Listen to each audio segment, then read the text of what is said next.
Hello everyone, কেমন আছো তোমরা সবাই? আমার এই নতুন ব্লগে তোমাদের স্বাগত জানাই। আজকে শিলিগুড়িতেই সকাল থেকেই সেই বৃষ্টি শুরু হয়ে গিয়েছে। তাই আমি সকালেই ভেবেছিলাম যে সন্ধ্যার দিকে কিন্তু একটু সকলের জন্য চিড়ের পোলাও বানাবো। তাই কিন্তু আমি প্রথমেই চিড়েটাকে ধুয়ে জল ঝরিয়ে রেখেছিলাম। তারপর আলু ছোট ছোট করে কেটে পেঁয়াজ কুচি এবং আদা কুচি লঙ্কা কেটে রেখেছিলাম। তারপর কড়াইয়ের মধ্যে তেল দিয়ে দুটো তেজপাতা দিলাম। তারপর সামান্য একটু জিরে দিয়ে ভালো করে একটু নেড়ে চেড়ে তার মধ্যে কিন্তু আলুগুলো দিয়ে দিতে হবে। জানেন তো, চিড়ের পোলাওটা কিন্তু আমার মার অত ভালো লাগে না, কিন্তু আমার খুব ভীষণই প্রিয়।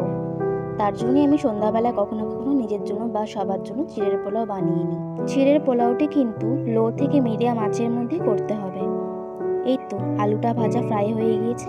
এবার তার মধ্যে একে একে অ্যাড করব পেঁয়াজ কুচি, আদা কুচি আর লঙ্কা কুচি।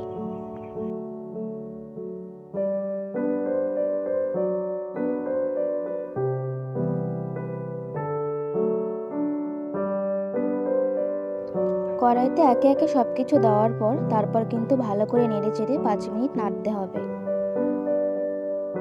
এবার 5 মিনিট পর ওই কেটে রাখা কারি পাতাগুলো কিন্তু এই কড়াইয়ের মধ্যে অ্যাড করে দিতে হবে। জানেন তো, এই কারি পাতা কিন্তু আমার খুবই প্রিয়। কারি পাতার বড়া এবং কারি পাতা দিয়ে যেসব রেসিপিগুলো হয় সেগুলোও আমার করতে খুবই ভালো লাগে। আমি নিজে করি সেগুলো রান্না। আর তাছাড়া জানেন তো, কারি পাতা কিন্তু শরীরের জন্য খুবই উপকারী। শরীরের জন্য যেরকম উপকারী, চুলের জন্য কিন্তু খুবই উপকারী। এই তো তার মধ্যে একে একে নুন এবং সামান্য পরিমাণ চিনি দিয়ে দিলাম। নুন আর চিনিটা কিন্তু আপনাদের স্বাদ মতনই আপনারা ব্যবহার করবেন। জানেন তো, চিড়ের পোলাওতে আমার একটু চিনি না দিলে হয় না, কারণ চিনি দিলে চিড়ের পোলাওয়ের একটু স্বাদ আসে, ভালো লাগে খেতে। তাই আপনারা একটু স্বাদ মতন অনুযায়ী চিনি আর লবণের পরিমাণটা বুঝে দিবেন। এই তো চিনি আর লবণ মিক্স করে তারপর সামান্য পরিমাণ হলুদ দিয়ে আবার একটু নেড়ে চেড়ে নেবেন। সব কিছুকে কিন্তু ভালো করে মিক্স করে ভালো করে 5 মিনিটের জন্য নেড়ে চেড়ে নিতে হবে।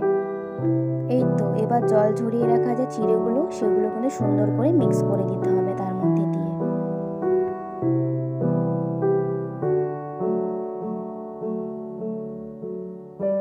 চিড়ে অ্যাড করার পর সাইড দিয়ে কিন্তু কড়াইটাকে ধরে ভালো করে নেড়ে নিতে হবে, যাতে সব কিছু চিড়ের মধ্যে মিক্স হয়ে যায়।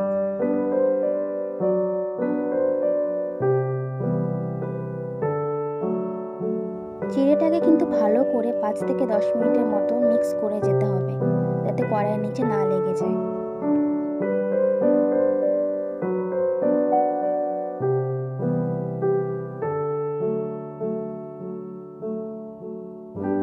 এই তো প্রায় আমাদের চিড়ের পোলাওটা কমপ্লিট হয়েই এসেছে।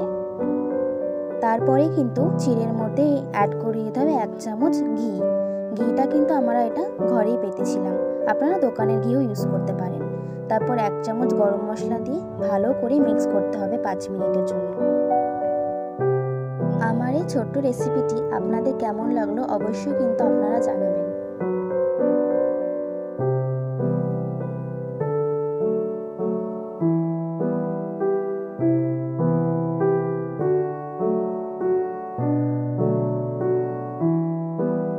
ঘি আর গরম মশলা দিয়ে 5 মিনিট ভালো করে নেড়ে নেওয়ার পর সেটা নামিয়ে গরম গরম চায়ের সাথে সবাইকে সার্ভ করুন।